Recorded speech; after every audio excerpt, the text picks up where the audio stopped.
Hey folks, it's leftover week. I hope you're all really well and enjoying some spring sunshine. There's a really quick one for this week. First of all, yes, we are going to hit the road next week for the Craft and Cook Show, and we'll be down the Mornington Peninsula. Hopefully, fingers crossed, out in Mum and Dad's garden because it's looking beautiful, so I'm hoping we get some good weather. But for today, I just wanted to do a quick little recap for you for 3D flowers. Way back, episode 2, we went through and did some purple 3D flowers, and that's them on that bag. So you can see here we learned how to do lots of different shapes, all with the one technique. So if you haven't seen that one, please go back and have a look at episode 2, and you'll find out how to make these flowers really quick and easy.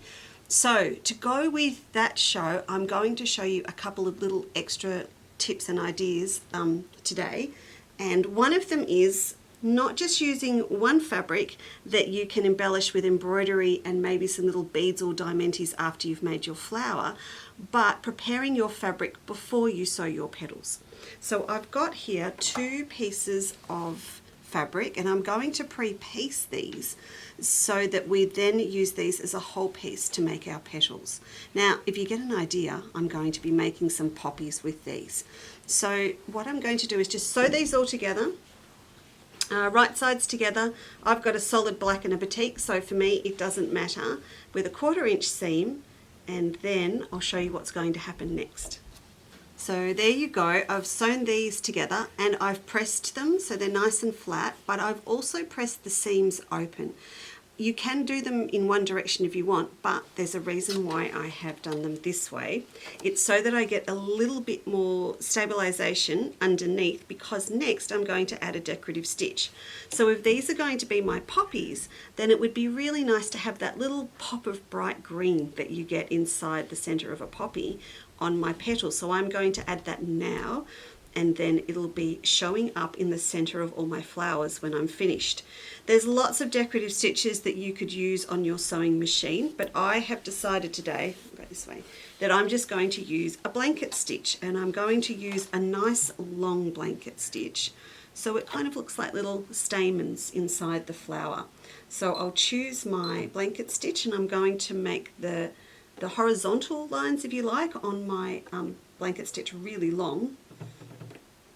And let's hope that this works and they look really good. So this little experiment has worked. I wasn't quite sure if it would. It's looking good. I'll take it off and show you, and I can finish this off later. There you go. So it's just a big long row of a big chunky blanket stitch I've done in bright green. So then when I make my petals up later, I'll show you this bag again so you can see. You can imagine if I'd made up these big flowers here, but I'm going to have my red on the outside with my black centers and a little row of green stitches around my petals. So I'm going to get that one made up and show that one to you probably later on, a couple of shows down the road. We might make that up into a little wall hanging as a poppy towards Anzac Day next year. Now, the other technique I wanted to show you was to actually layer up your fabrics. So I've got this gorgeous ombre fabric, and you know I love these. So I've grabbed this one this morning so that you can see all the different colors there. And then what we're going to do is layer it up over a really nice strong orange batik.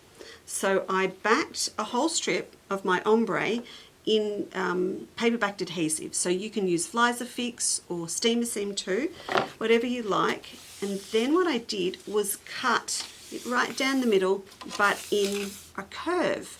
So when I have stuck it onto a piece of the batik, like this, you can see that I've got a curve. And this other piece I'm holding was the other half. So that was actually the other half of that piece. So you're going to only need half as much of the ombre as you are as your full petals. So again, you can see with this one, when I actually turn this into my 3D petals, I'm going to get this lovely different effect of both the curves on the petals, but also the subtle shading changes that are going to happen with the ombre that's over the top. Now with this one, what I would actually use, I think, is a really pretty variegated thread. My fabric is well stabilized because it's got the Visifix on the back of it where I've stuck them together. So I'm going to pop on this really nice bright and cheery variegated thread, and we'll see how these turn out.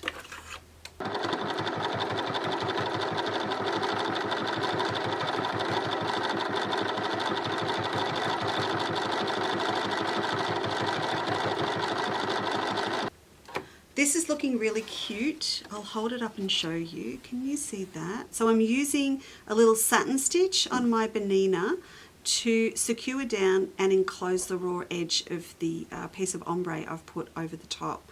So I think this is going to come up really nice as an idea for petals as well.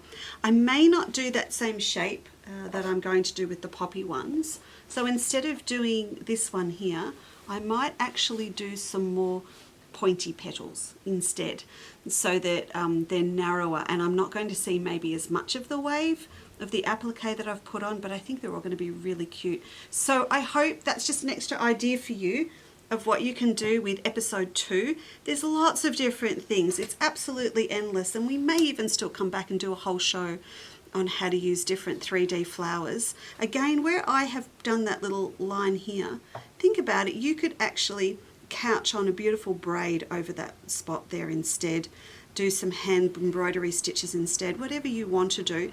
Just remember for me though, is when you actually come to piecing them, you don't want anything too thick. So when you actually put that other piece of fabric behind, right sides together, and sew around the edges of your petals, you're not going to want a big chunky cord or anything in there. You want it to be nice and flat. Remembering you've got to be able to turn it all the way through and have the seam allowance sit nicely inside. So have some fun with these. I look forward to seeing you next week. We're going to be doing some more flower work at Mum's place in her beautiful garden, and it's going to be fun. So I'll see you next week. Bye.